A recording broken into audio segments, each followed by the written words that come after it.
जहां है गंगा यमुना सरस्वती का संगम, वहीं पर है राजनीति की कई धाराओं का उद्गम। देश को दिशा देता एक प्रदेश, जहां से नेतृत्व पाता है अक्सर ये देश। ढेर सारी खबरों का खजाना है उत्तर प्रदेश। हम इन खबरों से करवाएंगे आपको रूबरू।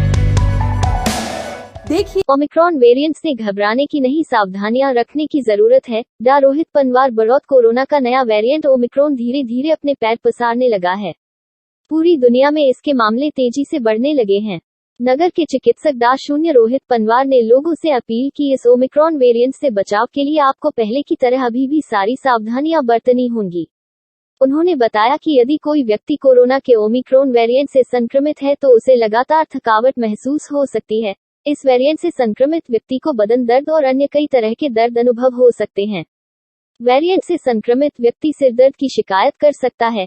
यह सिरदर्द कई बार बहुत ज्यादा तेज भी हो सकता है। उन्होंने बताया कि कोई भी लक्षण दिखते ही तुरंत टेस्ट कराएं और आइसोलेट हो जाएं। सिर्फ इसी तरह ही इस संक्रमण को फैलने से रोका जा सकता है।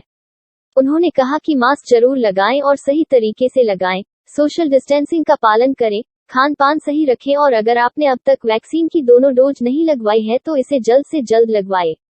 उन्होंने कहा कि अनावश्यक यात्रा से बचें।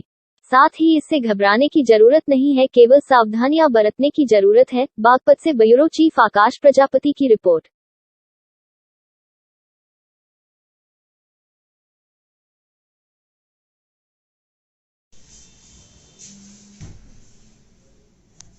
क्या नाम है सर आपका? डॉक्टर रोहित पवार। पवार साहब, ये कोविड कंट्रोल रूम जो आपने बनाया, इसको क्या उद्देश्य है आपके? कोविड कंट्रोल रूम प्रशासन बागपत एवं आदरणीय मुख्यमंत्री योगी आदित्यनाथ जी का सभी अस्पतालों को, निजी नर्सिंग होम को, निजी चिकित्सालयों को, सभी को निर्देशित है कि कोविड कंट्रोल रूम बागपत का अपने यहाँ पे एक पंपलेट बोर्ड छोटा कोई भी लगाए। फ़ोन नंबर जो है उस पर प्रशासन का बागपत का रहता है, जिससे अगर कोई भी पेशेंट या कोई भी आम जनमानस किसी तरह की जानकारी लेना चाहे, वो कोविड के कोई भी विषय में, किसी भी कोई वैक्सीनेशन संबंधी बात है किसी पेशेंट के बारे में, तो वो सीधा बागपत स्वास्थ्य विभाग से, प्रशासन से इसकी जानकारी ले सकता है। क्या क्या सुविधाएं हैं इसमें आपके यहाँ? हम सभी पेशेंटों को general OPD, IPD, ENT doctor साहब हैं, मेरे डॉक्टर साहब हैं डॉक्टर निखिल धामा जी, है ना।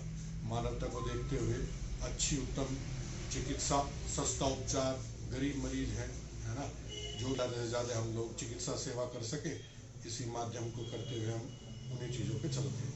क्या गरीबों के लिए निःशुल्क भी किया जाता है? गरीबों के लिए निःशुल्क फीस की व्यवस्था तो हमने रखी ही नहीं, है ना, लेकिन कोई भी मरीज, अपना सिर्फ एक ही उद्देश्य है, कोई भी मरीज हम कहे कि हमें सब चीज़ें, सब चिकित्सा, डॉक्टर का उपचार, व्यवहार, नर्सिंग स्टाफ का व्यवहार, वो सब चीज़ें ठीक लगे। क्योंकि चिकित्सा सिर्फ एक माध्यम यही नहीं है कि इससे सिर्फ धनी अर्जित किया जाए। कोई मरीज ब्लेसिंग दे के जाता है, कोई बहुत सारी चीज़ें ऐसी होती हैं कि वो किसी भी उसको धन से नहीं जोड़ सकते। ये चिकित्सा एक बहुत अलग चीज़ है जिसमें करना चाहिए सभी। आगे क्या उद्देश्य रहेगा इसका? बस अभी तो मुझे 6 वर्ष बड़ौत में इस कार्य को करते हुआ है, आगे भी यही है। गुरुजनों से, अपने माता पिता से, सबसे यही सीखा है कि चिकित्सा सेवा करें, है ना। चरक संहिता, सुश्रुत संहिता या किसी भी चीज़ का फादर ऑफ मेडिसिन चरक हुए या सर्जरी के फादर सुश्रुत हुए, उन्होंने भी यही कहा है कि कोई भी मरीज कभी भी अस्पताल से खाली नहीं जाता। कोई आपको दुआ दे के जाएगा, कोई आपको 2 पैसे दे के जाएगा, कोई आपको बहुत सारी ब्लेसिंग दे के जाएगा, और कुछ भी ना हो तो हम उससे कुछ ना कुछ सीखते हैं जो आगे हमें चिकित्सा में पता लगता है भी, है ना। तो अनुभव एक ऐसी चीज़ है जिसमें डॉक्टर रोज दिन प्रतिदिन नए अनुभव करता है। रोजाना सीखने की बात है। हम कभी भी किसी चीज़ को ये नहीं कह सकते हाँ भाई हम पूर्ण ज्ञान इस विषय में कर चुके। नई नई गाइडलाइंस आती हैं।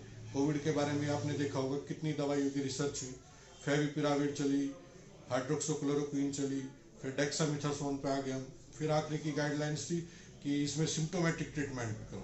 सिम्टोमेटिक ट्रीटमेंट यानी कि लक्षणों के आधार पर चिकित्सा करें। तो कई बार दवाइयाँ, नई नई चीज़ें कॉन्फ्रेंस के माध्यम से पता चलता रहता है ना। कोविड-19 की अपडेट के लिए हमने अस्पताल में जगह जगह बोर्ड भी लगाए हुए हैं, पंपलेट्स भी लगाए हुए हैं। सामने हमारी दीवार है, वो हमने सारी इसी चीज़ से की हुई है ना। जब कोविड का ज़्यादा था तो पेशेंट को ये कहते थे भाई आप बुखार खांसी सब चीज़ों से पीड़ित हैं, तो बागपत प्रशासन बागपत स्वास्थ्य विभाग बड़ा एक्टिव है।